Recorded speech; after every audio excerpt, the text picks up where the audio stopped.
সে সরাসরি আমাকে হুমকি দিয়েছে, যদি আমি সেখানে যাই আমাকে সে মেরে ফেলবে।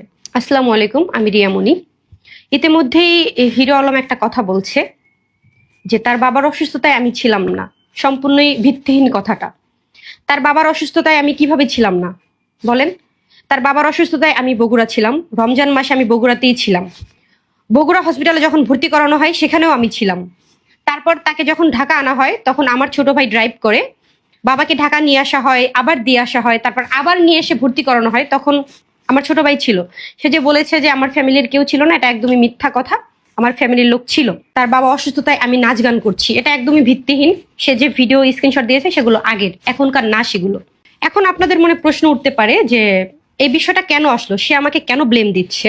সেটার কারণ তো অবশ্যই আছে। সে কারণটা আমি এখন বলতে চাচ্ছি না পাবলিকলি, কিন্তু বলবো যখন আমার মনে হবে যে বলতে হবে, তখন আমি সকল সাক্ষী প্রমাণ নিয়ে আমি বলবো। সে বলছে যে তার বাবার মৃত্যু হওয়ার পরও আমি তাকে দেখতে যাইনি। তার বাবার মৃত্যু হওয়ার পর যখনই আমি জানতে পারলাম তখনই আমার ছোট ভাই তাকে কল দিয়েছে। সে সরাসরি আমাকে হুমকি দিয়েছে আমার ছোট ভাইয়ের মাধ্যমে। তাকে বলেছে যদি আমি সেখানে যাই আমাকে সে মেরে ফেলবে। তো বুঝতেই তো পারছেন, একটা মানুষ যেখানে মারা গিয়েছে সেখানে আমি গিয়ে আসলে আরেকটা ঝামেলা করতে চাইনি বিধায় আমি যাইনি।